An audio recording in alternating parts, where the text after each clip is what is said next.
Welcome to the Generational Mirror. And we have a special guest today for you, Anita Jeter Rashid. My baby, my heart. Listen, we worked together, and I'm telling you, this woman is awesome. Awesome. Nita, thank you so much for being here. Thank you so much. She has written 5 books, 5 ladies, and she's a survivor of cancer. One of her books called Wrapped in Pink, right? And let me tell you something. Any book she writes, I'm getting. She's awesome. She's awesome. She's been doing so many other things. She is a lady that does not let age defy her. No.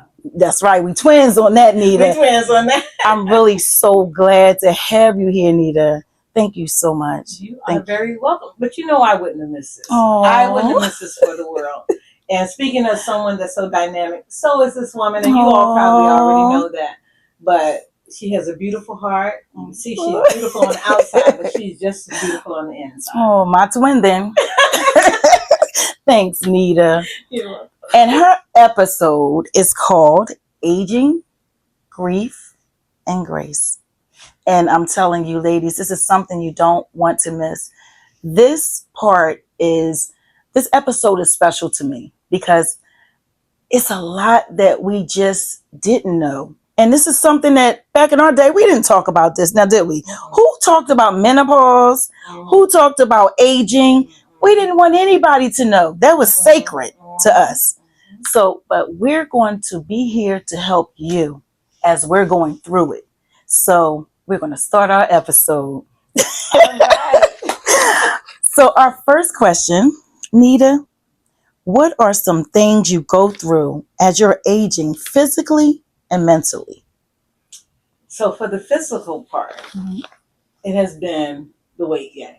But let me tell you this. My father always say, don't get old. I'm like, well, if I don't get old, what's the alternative, right? I want to get old. But it has been the weight gain, the up and down, the yo-yo swing. You lose weight this year, the next year you're gaining weight, a couple of months you lose a couple of pounds, and sometimes it's not even about eating a lot. Yeah. Sometimes it's with the stress that's going on in our lives. Yes. Because stress can also make you gain weight, and it can also make you lose weight. Yes. So stress takes a toll on your body. Right. And it also takes a toll on your mind. It does. So for me, it's been the weight gain up and down. And one of the things with the weight gain that has really hurt me and has actually impacted my health and my well-being, my daily activities, is my knee. Because I failed about 5 years ago. Right. But because of the physical or the non-physical activities that I'm not doing in my life anymore, I gained a little arthritis. Now I'm a candidate for knee replacement. Oh, man. So the physical is the weight gain and not really, taking care of yourself the way you should. Right. Sometimes we neglect ourselves. You do. Because we're taking care of everybody else. That is the truth. And I was speaking on that on another episode, how that aging started affecting my headaches. Menopause really brought on those headaches so dramatically. And the weight gain, oh my God. First of all, it's like you can't eat nothing that you want to eat, or you're going to gain weight. I've never been this big, but I feel like I'm learning different things as I get older. I wish I knew certain things back then, like far as things that cause less inflammation and all those things that I didn't know. I know now that I didn't know before. But physically, it's crazy how your body does change, and stress really affects you. And I'm telling you, the way you treat yourself and the way you think, it is a difference. Tell me, what do you think about that? Yeah, so for the mental, you know how people say you are what you eat? Yes. Well, we're also what we think. So what you feed your mind is what becomes of you. Yes. You know, so and I'm sitting here looking at this beautiful room. Thank you. I'm just excited about this. If you guys could see this, okay, I'm gonna get back to the subject. But if you could see this, it's gorgeous in here. I feel, it just feels I'm gonna be coming over. You know, you come on, have more tea. I'm looking at the walls, and it's filled with "I am" affirmations, Yes. and that's one of my books. Yes, I am, and so I am is they're two of the most powerful words in this world. and that's true. I am. So what you put after it is going to be just as powerful. Mm-hmm. So if it's negative, it's going to be powerful. If it's positive, it's going to be powerful. Yes. So as I'm looking here and it says, I am confident in my abilities to succeed. Well, I'm feeding myself. Yes, yes. I believe that I'm going to succeed because I am confident in what I'm doing. That's right. I'm confident in the action steps that I'm taking to be successful. But if I sit here and say, I am insecure and I don't really have that kind of confidence, right? That's just as powerful. It sure is. It sure is. It's going to make you second guess yourself. Yes. It's going to make you underestimate yourself. Mm-hmm. And it's going to make you not believe in yourself. And that's the words. Those are the words. I am. So mentally, for me, I stay busy trying to do a lot of positive things, just like yourself. Right. And see, when I believe that the creatives, like you and I, when we're out there doing positive things for others, it's being poured back into ourselves through other people. And even through ourselves. Yes, that is so true. Sometimes we feel like we neglect ourselves. Yeah. But at the same time, the gratification that you get when you're helping someone else, that really does light your spirit. It does. It does. And that's what I used to think that I used to be thinking I was soft. I was so soft and that I did too much for people. And I always put myself last. Somebody told me, they said, well, the meek shall inherit the land. And I never thought about what that meant. But you're right. When you give to others, you receive in abundance. And it doesn't have to be a physical thing or anything financial. It can be mental. Yes. And I've noticed that since I started this podcast, I learn from every person that comes on here. It's different. It's different. Absolutely is. At our age, we are still evolving, Nita. Yes, we are. Like I said, an author of 5 books, a survivor of cancer. Now she's in real estate. Nita, you're doing your thing. Girl, you're doing your thing. But what keeps you motivated? What keeps me motivated and has always kept me motivated from day one that I can remember, my children. I know my children. Right. I've always wanted to be a great example for my kids. Right. From the time they were babies, they're all grown now, all, in their 20s, 30s, and some in their 40s. Right. And but the feeling that I get when I'm doing something, when I became a realtor, when I sell a home and I go to closing and my kids call me up and like, Mom, you're great, you did that. Like, that is just because you know what? When they see that their mom or their fathers are doing something that are impacting other people's lives in a positive way, they go out and do the same. Yes, they do. Now, they may not become a realtor, but maybe on their job, they become someone that people come to because they know that, hey, this person went through that. Let me go and talk to them. Right. That's right. So they have the confidence to do anything that they want to do. My mom has always said to me from being a little girl, you could be anybody or anything you want in this world. Nobody can stop you but you. That's powerful. What keeps me motivated is just being a great example for my children. Yeah. When my husband was here, my husband passed away. Right. He kept me motivated too because he was like my biggest cheerleader, right? Babe, you can do it. Nita, you can do it. Go ahead. It didn't matter. And most people that see me in social media, they probably say, well, God dang, here she go doing something else. There's nothing wrong with it. But guess what? The same people are sitting back on that other side of the computer or their cell phone saying, I wish I had the guts to do that. That's right. But it's not about having the guts. Yeah. We were talking about this earlier. You It's sure about, did. you have to know what you want. Mm-hmm. And when you know what you want, you go after it. That's right. Whether you fail or succeed, but if you don't try, you will never know. That's right. So what keeps me motivated is being a great example for my children. All right. I love that. I love that. And that's same thing with me. I know. Same thing with them children and them grandchildren. I don't want to disappoint them. Yes. You know, Yes. I want them to. I want to show them that I'm 56. Mm-hmm. You hear me, ladies? Mm-hmm. You hear me, gentlemen? 56. 56 where? And guess what?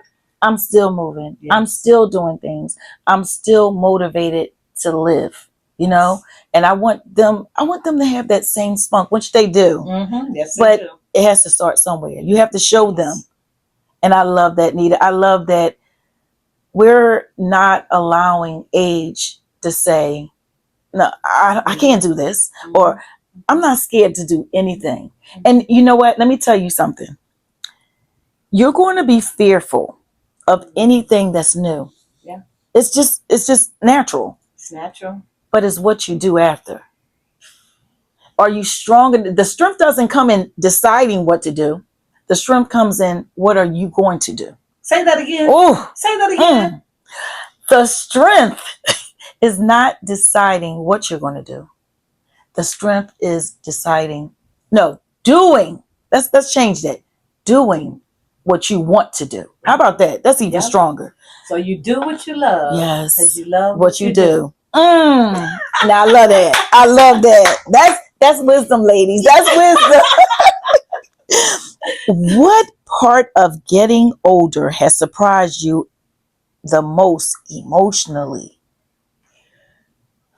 Okay, I'm gonna tell y'all. Might not look like it, but I was a project chick. Okay, you know, my mother and father, we were a military family, but when I branched out on my own, I lived in the project, so it was tough in the project, right? So you was a tough girl. You had, you better. That's right. You better. Yeah, that's right. You know, and although I had this gentle, sweet side of me, and people probably know it that worked with me, so they've seen it before, but I have that. You're not going to step over top of me. You're not going to run over top of me. You're not going to treat me like that. And I'm ready. That's right. That's right. Going older, I have learned that every fight isn't worth fighting. No, pick your battles. Pick your battles. That's right. That's right. And sometimes you have to even say, what's that, Lord? What did you just say? The battle is not mine, it's yours. I know that's right, Nita. That's right. That's right. That's right, Nita. Step back. Older, more wisdom, more experience. Yes. You know that you don't need to fight every battle. And I'm not talking about physical Right. fight. I'm talking about, going up against something or someone coming up against you. Sometimes it's not even worth it. Let the balls fall where they may. Amen. Seriously. Amen. I love that. That's a good question. How do you cope with losing people while still trying to live? Wow, that's a deep one. That's a deep one because I just lost a brother back in September of last year. Right. All my siblings, we are very close, and we lost our brother, Derek Jeter, the original Derek Jeter, not the baseball player. Oh, sorry to hear that, Nita. And and then I just lost my husband 2 months ago. Right. And I hadn't even got over the grieving of my brother before my husband, health started to deteriorate, and the doctors gave him a certain amount of time to live, but he gave him like up to a year, and that was within 2 weeks he passed. Oh my God. So I've always kept myself busy when things were going on in my life, so I can kind of keep my mind off of it. Right. So that's what I do. I kind of stay busy, but I stay busy in a positive way. So I'm doing things that I like to do. Yeah. I'm not just doing things. I'm doing things that I like to do. I also keep the memories of those people alive. That's important. Very important. And for any of the people that are connected with me on social media, you see, I post my brother, like I had, ever since he passed, I had a Friday. Right. Celebrating my brother every Friday. I haven't done it in the last 2 weeks because this week is his birthday. Oh my Saturday. goodness. So I'm going to celebrate him each day this week. So I Okay. gave everybody a break the last 2 Fridays Right. because when I go home, y'all going to get it. And then my husband, I always posted pictures of us, right? Yeah. So I'm going to continue. He That's may not right. be here, but I have a million pictures that I've Yeah. never even posted before. So Oh. I just post on social media because they know I like social media. Right. And I try to do things that we love to do, whether it was my brother or my mother or my husband. Just think of some of the good things that you used to do with those people Yeah. and go out and do it. It could be as simple as going to get a cup of Dunkin' Donuts Coffee. French vanilla, 5 sugars and 5 That's right. That's creams. right. And that's amazing because as she's speaking and I'm asking her what she want in her tea, I said, you know what I do? I go right to Dunkin' Donuts, and I never knew that her husband did the same thing. Yes. Dunkin' Donuts, look, 5 sugars and 5 creams, and she said, "Oh my God, that's what my husband used to do. Best it. coffee in the world." When I do small things like that, Yeah, it brings back that warmth. right. You know, it takes away some of the sorrow. It takes Mhm. away some of the grief. Now, everyone copes with grief Differently. That's right. That's right. Next month, so this was my 15th year anniversary with Amtrak. Mm-hmm. So I get to go on my your anniversary trip. My Yes. anniversary trip. Yes. So my husband and I, we were going to do a cross country trip because I've never done that. He's never done it, but he passed. Right. But he said, "I want you to still take that trip in June." Nita, you gonna do it? I'm doing it next month. So yes, I'm going to go. Nita, yes. I'm going to get a pillow made with my husband's face on it, and I'm going to carry it with me. Aww. We're going to Chicago, then to LA, then we're going to Seattle. And I'm going to stay at those places and get back on a train, first class, you know, meals every day, all night. So I just want to do the little things that we used to do. Yeah, that's amazing. Nita. And just keep the memories alive. Yeah. Because it's going to hurt. Mm-hmm. You're going to cry. Mm-hmm. You're going to want to feel like you want to go in the house and get up under a cover and never come out. And I'm going to be very honest with you right now about something because podcasts are about telling the truth. That's right. That's right. About giving the goody good stuff. Right. You know, some things are very harsh. Right. Like you said, we don't like to talk about this stuff anymore. But when my husband passed, chaos broke out a couple days in the family. And I'm not going to bring it up. Right. But chaos broke out. And my husband passed away 2 days later. I've been holding my breath. I've been holding my breath because I couldn't deal with what had happened. Right. And then losing my husband. Then having a funeral. And we were of 2 different religions. My husband was Muslim and I'm Christian. Right. So I had to respect his religion, which they don't cry out like Christians or other people like we do. Right. And I had to sit there, and I don't regret it, but I had to respect his religion, and I had to hold my breath through the service so that I didn't fall on the floor and cry like I did at my mother's or my brother's funeral. And I'm still holding my breath. But what I have to tell you about holding your breath and suffering in silence, it can kill you. It will. It can kill you. Yes. So I went to the doctors for my annual right after my husband passed. And she came in and she was like, "Anita, I was going to come in and ask how your husband was doing." But the CNA that took my vitals, she told her that my husband passed. And she was like, "Are you all right?" And I just looked at her and I broke down crying. I was like, I went through stuff a couple days before he passed. I had to hold my breath through that because I didn't want any conflict to happen. Then I had to hold my breath as my husband passed. I have not told anybody this part. 2 parts. Well, people that know me, but not in the social arena. On the day that my husband passed, I was working from home, and he called me to come up to the hospital. And I was like, "Babe, I'm working. I'll be up there later because I go every day." Right. And he was like, "No, can you come up now?" So I clocked out and I went. And then he was like, "Can you go get me some Dunkin' Donuts coffee?" Mm. He really asked me to go get him some Oh my Dunkin' Donuts God. coffee. I was like, "Okay." I was like, "But I'm gonna stop at IHOP because I know I'm gonna be here all night, so I'm gonna get something to eat." I Right. sat down at IHOP. He called me. He was like, "Can you come back now?" No, but he didn't sound like it was an emergency or Urgency. anything. And I was like, "Babe, I'm getting ready to eat." He was Mhm. like, "No, just come back." So I was like, "Okay." I wrapped my food up, came back to the hospital with this coffee, and he started saying he felt kind of weird. But to make a long story short, he said, "Babe, hold this hand and put your other hand on my heart." And I did. To make us kind of, not long story short, but make it short, within minutes, my husband passed away with me holding his hand and one hand on his heart. And it took everything out of me because he wasn't choking, and he just closed his eyes and he went to sleep. So I was dealing with that, and although the doctors and nurses kept saying, "Anita, this is a blessing, you're here," but they don't know. You don't know You how don't know how that to feels feel. Oh unless my you go goodness. through it. Right. Right. And it almost took every piece of energy out of me.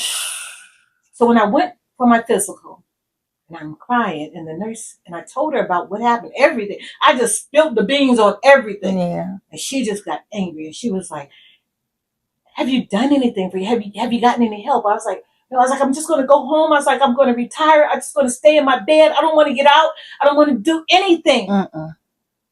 She was like, "No, we got to get you some help." That's right. That's right. And see, a lot of us, and especially from different cultures, we don't want to get help because we don't want people to think that we're going crazy, Right. that we can't handle it, Right. we're not strong, Right. we're weak. But she was like, "You're getting some help." That's right. So they put me on some anti-anxiety medication and got me with a therapist. That's the most and important I'm going thing. to tell you, Yes. 3 weeks in, I felt like a whole different person. Yes. Because I was not suicidal, but I was ready to give up on life and just lay there and do absolutely nothing. Because I was still holding my breath. Right. Right. But 3 weeks in, the therapist that I'm talking to, she was great. She listened to me. She understood me. Right. See, because people can listen to you, but if they don't understand you, it doesn't mean a thing. That's right. Doesn't mean a thing. That's right. And the medication, it took all the anxiety away. You know, I know people say, "Oh no, I'm not getting on any of that stuff." But it helps. Well, don't. Because if you don't and you're continuing to go down that spiral, one day you're going to hit the bottom. And if you decide to hit the bottom instead of getting help, no telling what. That's right. Or where your life may be. That's right. So I've never shared that out in public, but because when we started talking, you said, podcast about the truth. The truth. We don't want to sit here and listen to your lovely life of you sitting here. Yes. No, we want the truth. The real truth. And the truth. The truth. Nita, he waited for you. He waited for me. The nurses said, "Your husband called nobody but you." That's deep. He waited for you. He waited. And wow. Within minutes of coming back into that room, he just closed his eyes. And the nurse, they knew what was happening. I didn't, they were like, "Oh, Miss Rashid, lay on his chest, right? Just lay down and just keep doing what he asked you to do. Hold his hand, keep your hand on his heart."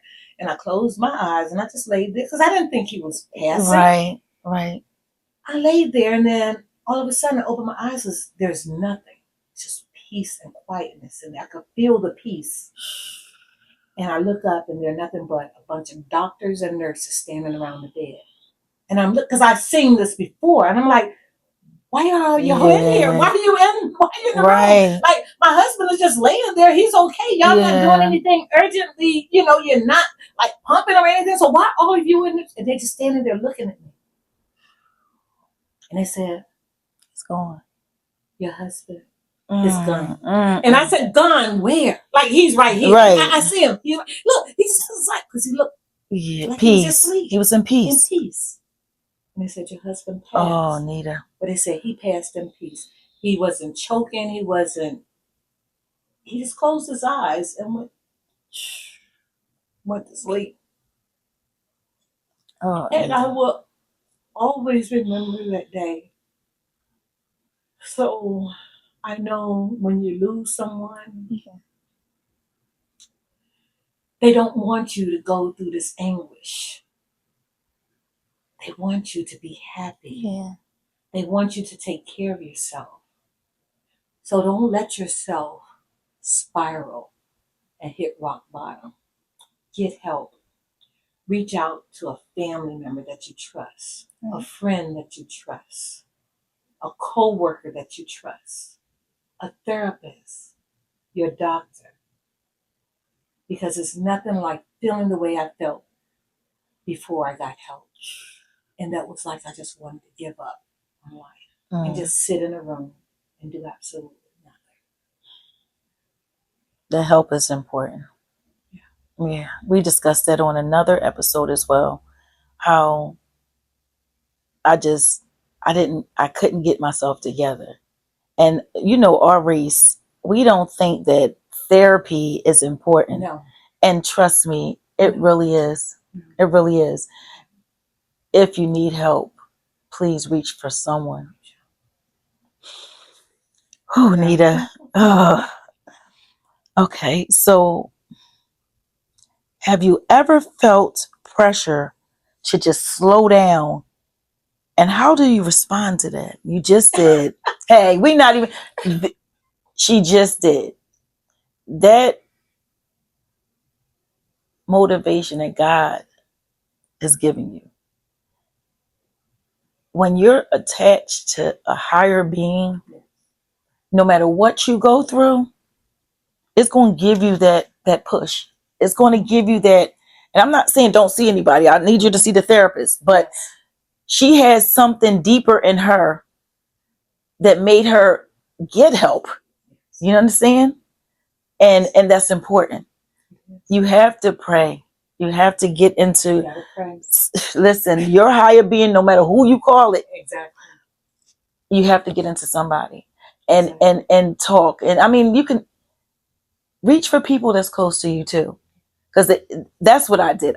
I'm telling you, my family dynamic is everything. Yes. And if I didn't have them, I don't know where I would be. No. No. So just get help. Oh, Vanita. Ooh, I feel like Lisa. I know. This energy that's been. You ever feel like you have something? You feel good, but it's like something is just still there. Yeah. And at some point, something happens in your life to release it. That's right.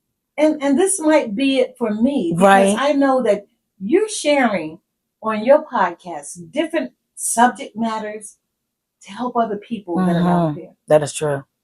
That is true. And maybe just, when you reached out to me, I just, that's my girl. I'm going to come. But I feel something. Like I feel a release of good energy. And then I feel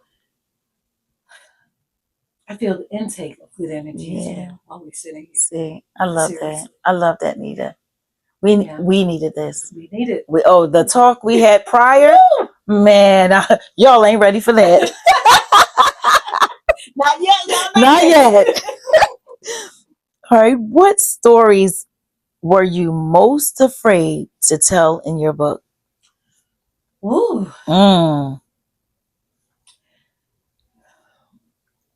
The story that I was most afraid to tell in my book. And it was my Wrapped in Pink book, because it told my story of when I was diagnosed with breast cancer at the age of 21. Wow. 22, I'm sorry, at the age of 22, and was given 1 year to live. I had 3 children, and they were like 5, 6, and 7 years old. Mm-hmm. Years later, I got pregnant. And my doctors said that I would lose my life if I had that child. Oh my God. And I had 3 little kids, not even over the age of 9 years old. Yeah. And they talked to me and they said, you're probably going to lose your life. I had to make a decision to stay here with 3 children that I was raising or to terminate a pregnancy. Mm. And I didn't believe in abortions, but I said, whoever does it, that's their business. It has nothing to do with me. That's right. But I didn't believe in doing it for myself. Right. And I had to make a decision, and I chose to be here for my 3 children. Amen. And it haunted me for a couple of years. I didn't even tell anybody about it right away because I was embarrassed. I felt guilty. Yeah. I felt sad. But I prayed, like you say, you pray to God. Ask God to forgive me. Ask God to guide me. I know He didn't guide me to doing that. That's right. But He guided me to doing something after that. And that was to raise my children to the best of my ability, to help others. That's right. To reach out to other women that may be going through the same thing that I did. Because, see, there is no wrong or right answer to anything in life. It's just a choice. Right. And I made a choice. It might not have been the right choice for other people, but it was the right one for me. That's right. That's right. So that was the hardest thing to tell in my book, because the book could have been great. You know, I survived. Right. They gave me 1 year to live, and thank God I'm here 40 years later. But what about the other little piece, Anita, right there? That little piece where you had to make that decision that would change your life. That's right. Forever. One way or the other. You had to make a decision, and you had to say, this is what I'm going to do. Right. And people need to hear that. Because there's other people out there that in the same predicament. So for them, they can say, wow, this is something I had to do or something I have to do. And someone else is going through this. Yes. Yes. And I'll be honest with you, I would have made the same decision either. I really would have.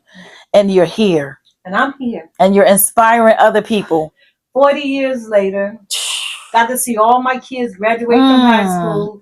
Some graduate from college. Some got married. Some buying their own homes. Like 3 of my children out of the 5 have bought their own homes already. Aww. So God said, you know what?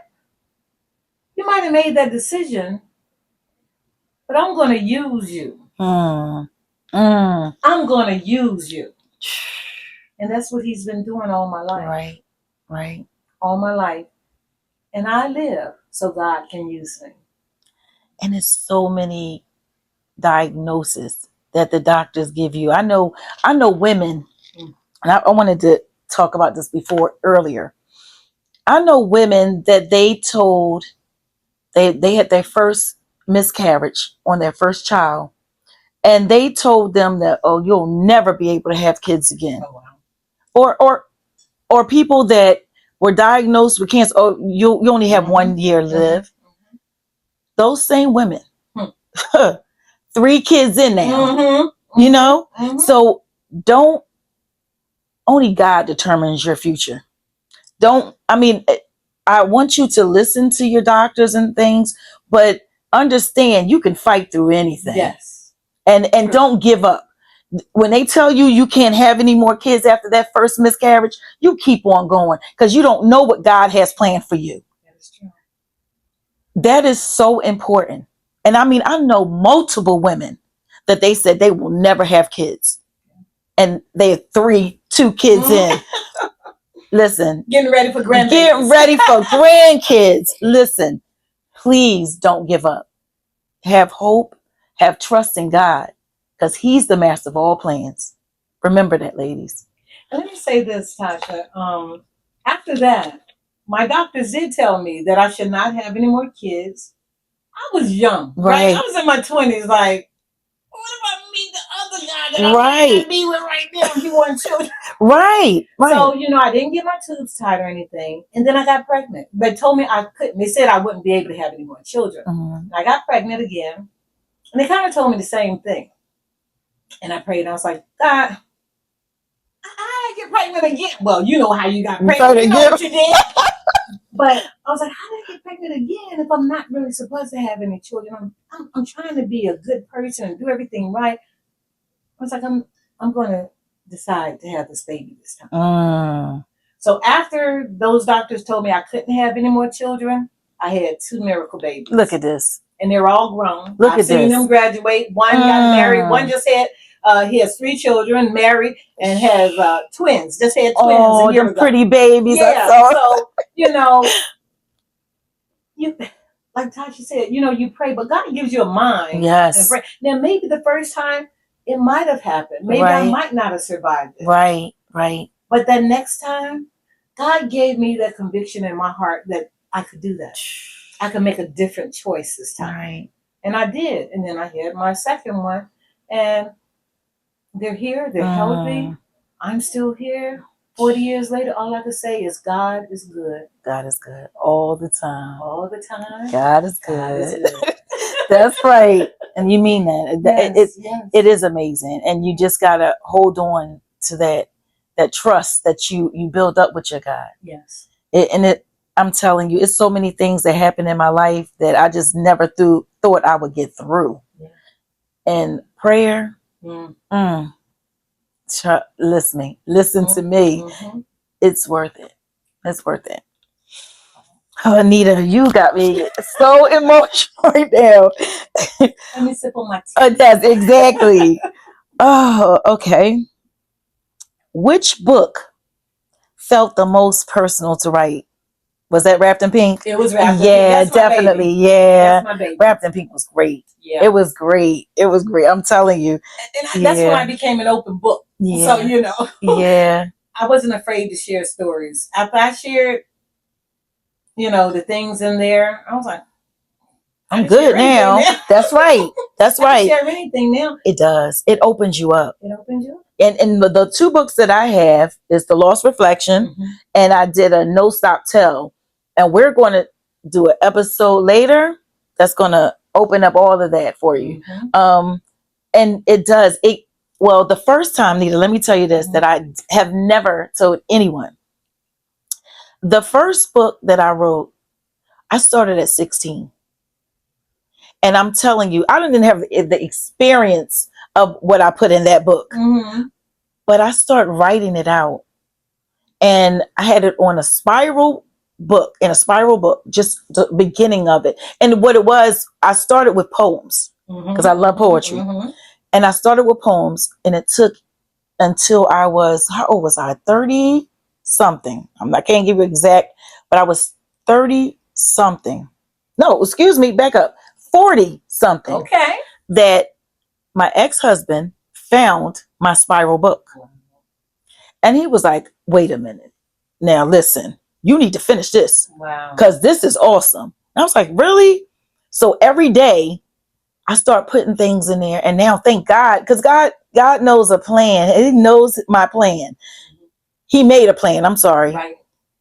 16, I didn't know the experience of a woman, So as I'm 40 and I done had experiences, now I'm writing fluently. Now I'm letting me flow into that book.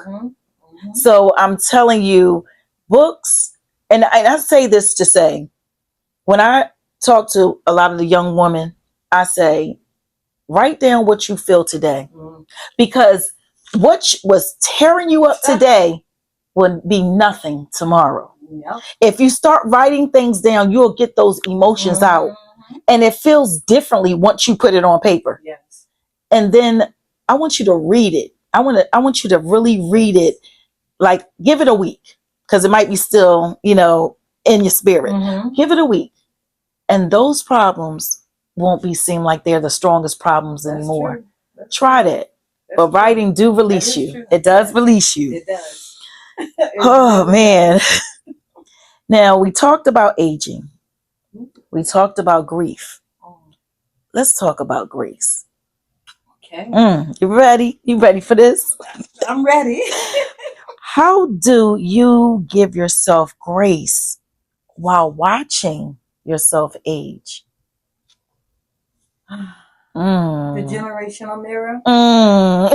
Sometimes I actually look in the mirror. Yes. And I'm like, I like that person. I like who she is. I like who she has become. Life isn't perfect. Right. That's right. But I do take the time out to say yes to myself. Yes, you're getting gray hair, but it's beautiful. Girl, yes, you have a little belly, but it's more to hold on to. I know that's right. Yes, your knee hurting, but your hand's still working pretty good. That's right. So That's right. be grateful for what you do have. Yes, yes, yes. Be grateful for what you can still do. Because I'm telling you, I was just in the emergency room about a week ago because of my knee. And I tell you, I couldn't walk. Oh my I God. left out with a walker. So I felt, like you said, aging gracefully. Yeah. I had the gray hair and the people looking at me like, look at the little old lady, you know? Listen. Look at this, you know, everybody was just looking like, oh my God, she can't walk. She looked like a little old lady. And I felt like a little old lady. Then I got in my car and I looked in the mirror. I was like, girl, you still got a long ways to go. It's not. That's right. It's all about It your is. mind. It really Some of is. it is physical. Yeah, I was in pain. But if I would have continued telling myself, I'm in pain, my knee is hurting, I wouldn't have went to work the next day. I wouldn't have gone to work the next day. I wouldn't have done all the things that I'm doing in my apartment. So I took my medicine like they told me to do. I laid down and got a little rest. And then I got up and I started acting my age. I know that's which right. is like 35. I know that's right. 34.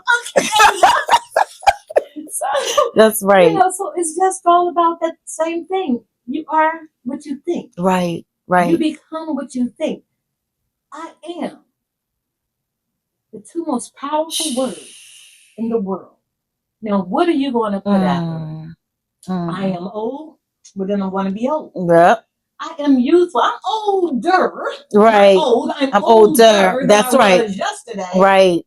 But I still have a heart of youth. Yes, you do, Nita. I love to still do things. I love to spend time with my family. Right. I like dancing. I Right. Like yes. I like getting on TikTok. Yes. You know, doing the yes. Yes. I like it too. Yes. Yes, we do. That's right. So for my people that's watching me. Now, y'all can say what you want to say, but y'all know y'all want to do it. That's right. That's right. Like, wait a minute, I want to do that. You want to do it. Stop being scared. Right. You only live once. That's you said right. That earlier. Enjoy your life. You said that earlier. Yep. You only live once. You only live once. Nita, I was in my car yesterday and I listened to, what is it, Off the Wall by Michael Jackson. That song had me, I'm just driving like, yeah. Listen, you have one life, ladies and gentlemen. You have one life. Forget what people look at you like. Forget about the name brand and all that other stuff, the materialistic things. Live like, put them phones down, start living.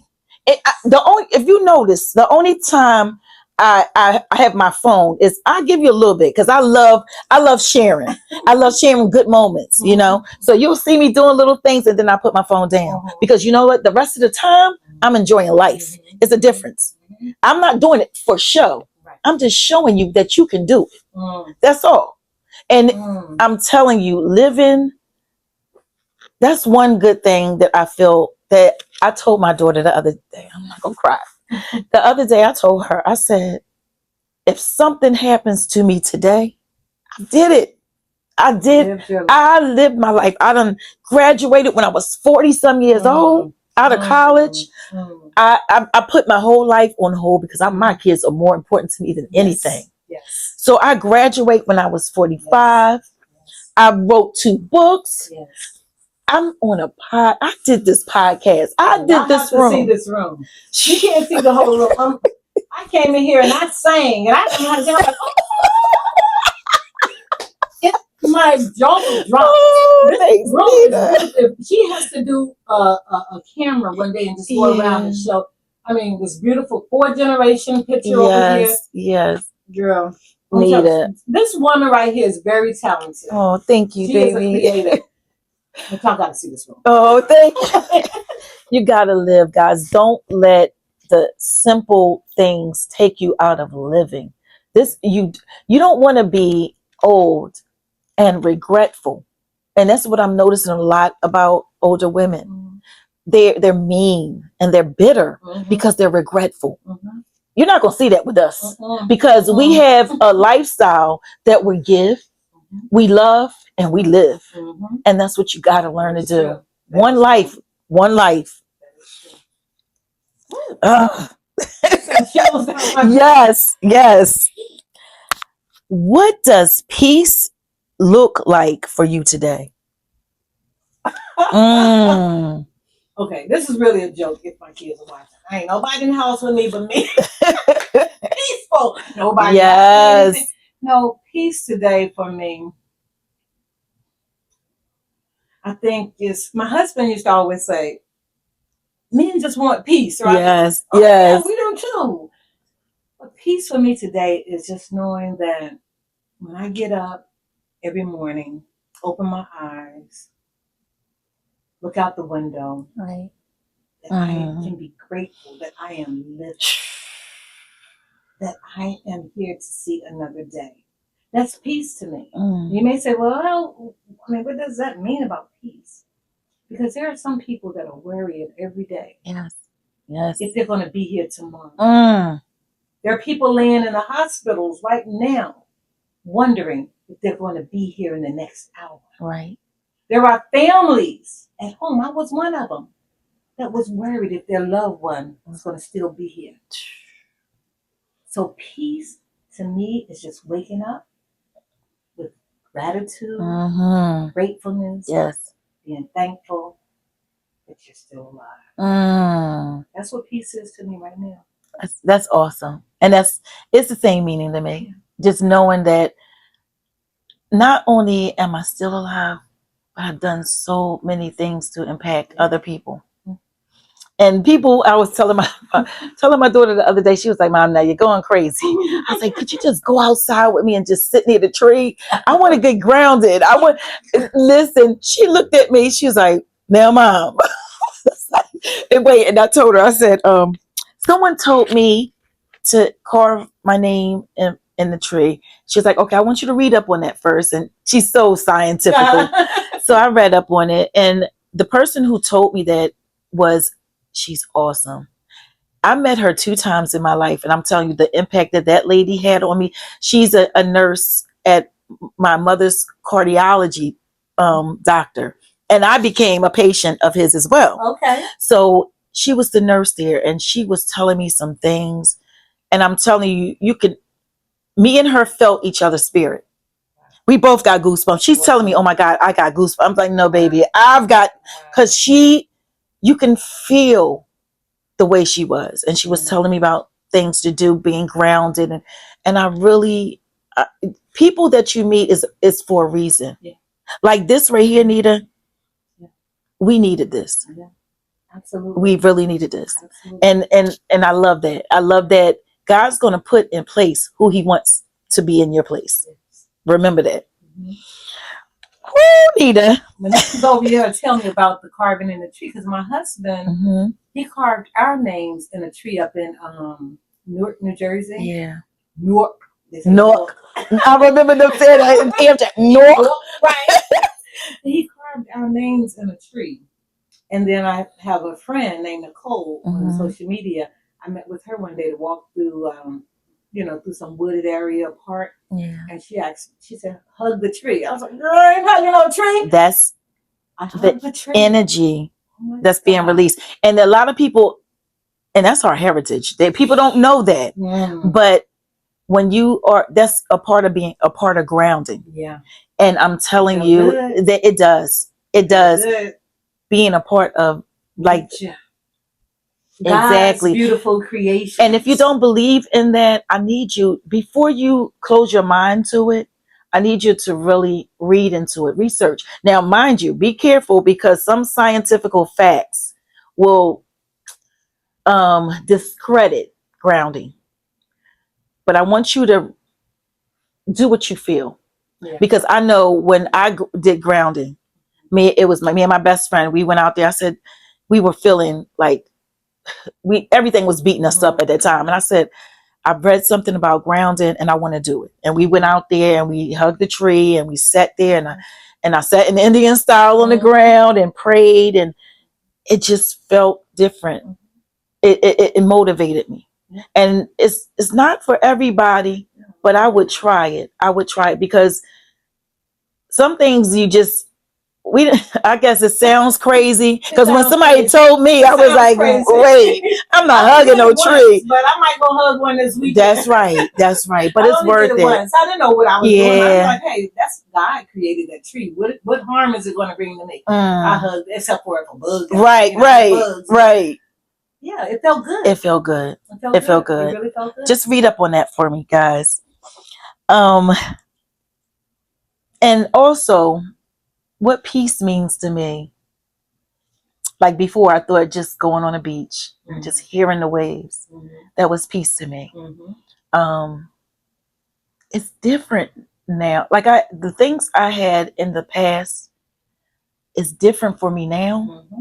Like me getting up in the morning and closing my eyes and praying and meditating. That is peace for me now. Yes. So the things that I used to look at people like they were weird for saying is the things I'm doing, and it makes a difference. Okay. I love it. What legacy do you hope to leave behind? A legacy of inspiration. I want people to know that everyone has the ability to inspire someone.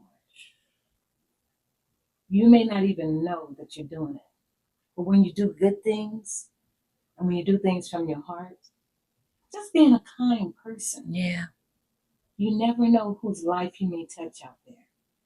You know, when we worked at Amtrak, I still work there, we were on the phone a lot, and Tasha sat a couple desks away from me, and I could listen to her conversations. Even though I couldn't hear the person on the other side, I was like, she's touching this person. And, you know, she would always like, okay, baby. I'm like, wait a minute. She's like, okay, baby. Everybody, baby. And I'm like, that person, they laying some stuff on her. Yes. She's in there like a therapist. And they were just being kind. Yeah. Being kind. You know, sharing little things with others. Don't be afraid to share. Don't be afraid that someone else is going to get a little bit more than you if you give them an idea. Who cares about that? Don't worry about if someone else is going to rise a little higher because you've inspired. You lift them up. Right. Don't be afraid of that. Just be kind. Yes. Do good things in life, because I guarantee you there's someone out there that you're an inspiration to.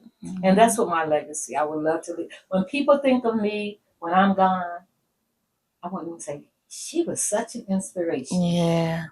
Because when you inspire someone, that's a good thing. Good things happen. Not just for you, but for the person whose life you are touching. Anita, you know what's really wild? I used to listen to you talk to people, which is crazy. I used to listen to you. I'm like, it's only a few of us that really care about that other person on the other end of that phone. True. But she's one of them. Yeah. She's one of them. I would see you get up and go ask somebody if you couldn't find the answer. You get up and go. You ain't scared to go ask nobody. I love that about you. And here's the thing. Forget your legacy right now, because you being alive today, you inspire so many people. Nita, I watch you all the time. You probably don't even know that. I watch you all the time. I watched all the pictures of you and your husband and what y'all used to do. I watched your grandbabies, your kids. I watch everything about you because your spirit is different. You're different. I love you, Nita. I love you.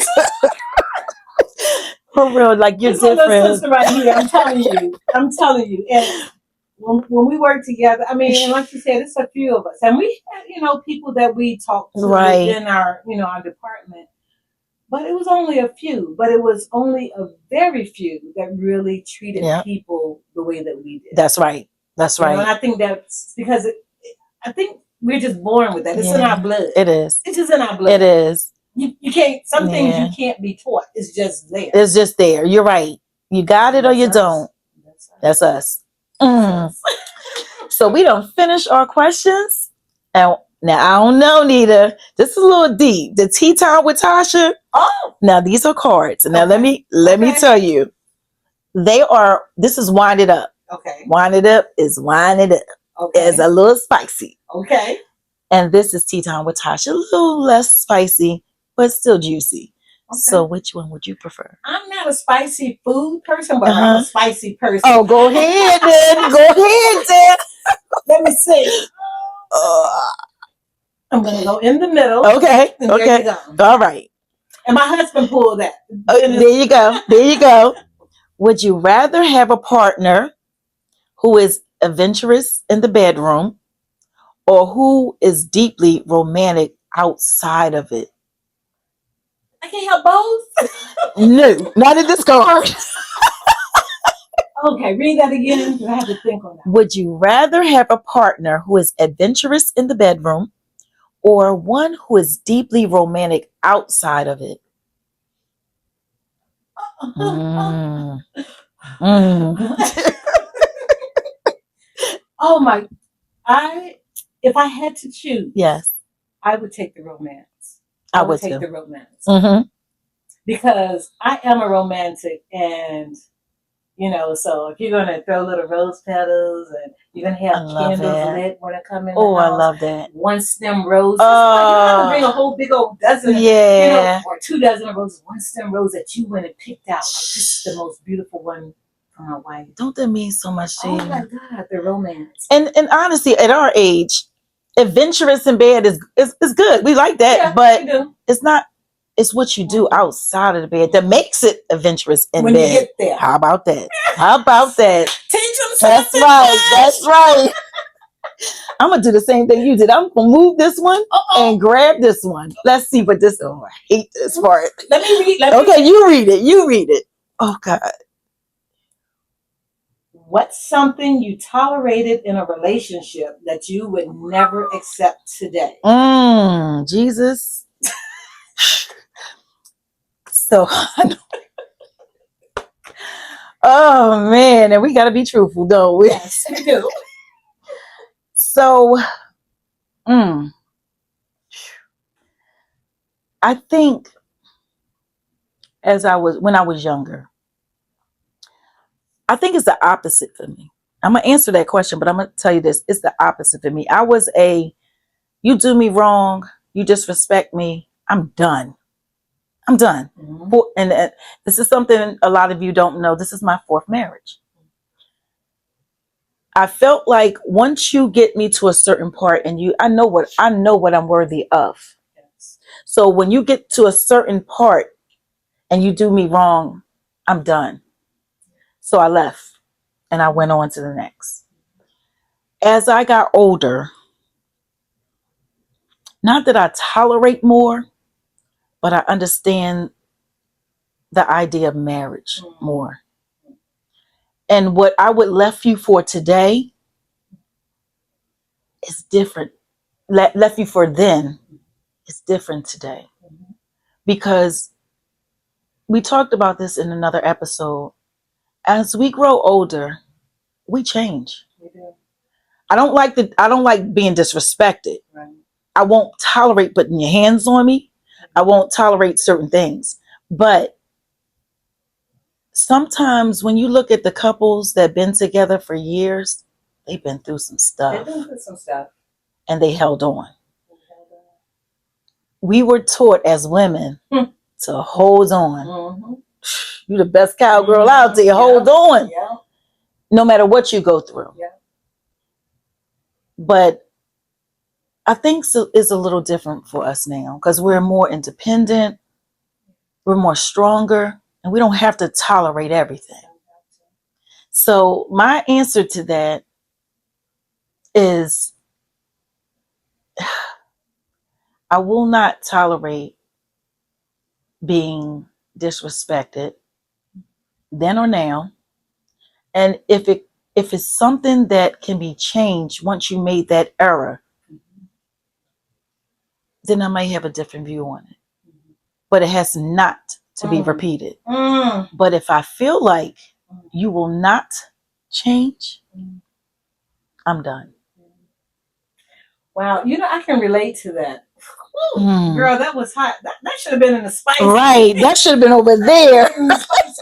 My husband had just passed. He was my second marriage. Mm-hmm. And my first marriage, I was like, well, that's the way you want to be? Bye, I'm gone. Right. Back then we called them boyfriends. Mm-hmm. If they did something I didn't like, bye, I don't have to stay in this. I don't have to stay. I'll stay there for as long as I feel like I want to. Right. Not because I have to. And when I decide a woman is fed up, ain't nothing you can do about it. Is that the truth? I did. I yes. left. But like you said, in this last marriage with my husband, I was like, I made vows. Yeah. The thicker or the thin, better or worse. So you can't just say, oh, you're not going to tolerate that somebody doing it all the time. But you have to understand, why did you say what you just said? Right. Why did you do what you just did? Right. Now, as a more mature woman, I could have those kind of conversations. Right. Before, when I was a young, independent black woman. Out. Bye. I know what I can get. But we got 2 kids together. Yes. That's right. That's right. But our morals do change. I can definitely relate to that. Yep. And we're not saying that you stay in abusive relationships. No. If he's doing certain things to you that's intolerable. We're not saying to stay in those type of things, but a marriage is something that you change and he changes and you just try to work it out. But wow. Girl, I'm putting this card over here. Yes, you need to put that over there. But it belongs under there. Just tuck it under. The spicy one. Oh God, maybe Nita. Hopefully. Nita, I got a gift for you that I give everybody that comes here. And I just want to share that with you. You can open it. You can open it. Ooh. I know, Nita. And of course she's bougie, y'all. My twin. She's my bougie. Twin. She just don't put the cup in a brown bag, She got to put make it like a little in there. Oh, did you like the spoon? Look at the spoon. Yes. Oh, look at that, y'all. And you know what my guests did not know? You don't have to tear it apart. At the bottom of that is we have the lemon drops, the little lemon drops in there with peppermints. So you'll get that underneath there too. This is going to be my tea for tonight. I am going to go home and make myself a nice cup of tea. I'm going to use my spoon. Her spoon. So I think I'll be bougie tonight. Her spoon. Oh, Nita, I love thank you so much. You are. This is this is I think the second podcast that I've done with someone, and I can honestly say, God is my witness, girl. You did the thing. Nita, thank you. You've been doing it with all your guests. Oh, thank you. Amazing. Keep doing what you're doing. Thank you. You just never know whose life you're touching out there. Thank you. God bless you. God bless you. This has been everything. And I mean, you don't even understand what we went through prior to coming in here. And we thank you so much because you don't understand that as you get older, these are special moments. If you have someone like Nita, reach out to each other because a person that understands what you're going through is nothing like it. No, it's not. So this is it, guys, on the Generational Mirror. See you next time. Bye-bye.